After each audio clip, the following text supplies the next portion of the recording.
তখন গভীর রাত, চারপাশে শুধু নিস্তব্ধতা। ঘড়ির কাঁটা ধীরে ধীরে এগিয়ে যাচ্ছে ভোরের দিকে। কিন্তু সেই নীরব রাতেই মিরপুরের এক বাসায় ঘটে যাচ্ছিল এমন এক বিভীষিকাময় ঘটনা যা কল্পনাও করতে পারেননি কেউ। গা শিউরে ওঠা সেই ঘটনা নাড়িয়ে দিয়েছে পুরো দেশকে। জীবন অবাক না করলে কে করবে? 28% মিল্ক ফ্যাটের অবাক করার সাথে ফ্রেশ মিল্ক পাউডার। জীবন অবাক করুক প্রতিদিন। ফজরের সময় যখন ঘুম থেকে উঠে অজু করতে বের হন এক প্রতিবেশী, হঠাৎ সেপটি ট্যাঙ্কের পাশে চোখ পড়তেই তিনি থমকে যান। অন্ধকারে পড়ে আছে একটি নিথর দেহ। কাছে যেতেই স্পষ্ট হয় সেখানে পড়ে আছে এক কিশোরী। আর সেই দৃশ্য দেখেই চিৎকার করে আশেপাশের মানুষকে ডাকেন তিনি। নামাজ পড়তে আসছিল, মানে অজু করতে আসছিল, তো নামাজ পড়বো তো উনি আয়া দেখতেছে যে পানিতে কেউ ডাক দিতেছে ওনারে, আপু আমাকে বাঁচান, আপু আমাকে বাঁচান। তো উনি ভয় পায় ডাক দিছে, তুই কে রে?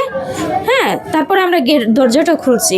দরজাটা খোলার পরে দেখতেছি যে আমার পাশের ঘরের মেয়ে পানিতে ফেলানো আছে উদ্দাম অবস্থায়। জানা যায় ওই কিশোরীকে জোর করে একটি ঘরের ভেতরে নিয়ে গিয়ে পাশবিক নির্যাতন চালিয়েছেন পাশের বাসার প্রতিবেশী আনোয়ার। পরে তাকে মৃত ভেবে ফেলে রেখে যান তিনি। মুখে ওড়না বাঁধে নিয়ে গেছে, নিয়ে যে ওর যা আমার নির্যাতন আছে করে ও মারধর করে, মানে আমাদের পাশে হজের মধ্যে হালাই দিয়ে গেছে। ও বাচ্চা মরে গেছে। খবর পেয়ে স্থানীয় বাসিন্দারা ও পরিবারের সদস্যরা গুরুতর আহত অবস্থায় ওই কিশোরীকে দ্রুত ঢাকা মেডিকেল কলেজ হাসপাতালে নিয়ে যায়। ভুক্তভোগীর পরিবারের দাবি, অভিযুক্ত প্রতিবেশী আনোয়ার হোসেন দীর্ঘদিন ধরে কিশোরীকে বিভিন্নভাবে উত্ত্যক্ত করতেন, নানা ধরনের কুপ্রস্তাবও দিয়ে আসছিলেন। কিন্তু বিষয়টি যে এমন ভয়াবহ পরিণতি ডেকে আনবে তা কেউ কল্পনাও করেননি। ঘটনার খবর ছড়িয়ে পড়তেই ক্ষুব্ধ জনতা অভিযুক্ত আনোয়ার হোসেনকে আটক করে পুলিশে দেয়। এই 14 বছরের এক কিশোরীকে ধর্ষণের পরে সেফটি ট্যাঙ্ক থেকে উদ্ধার করা হয়েছিল। আনোয়ার হোসেন সাইদিকে গ্রেপ্তার করেছেন আপনারা।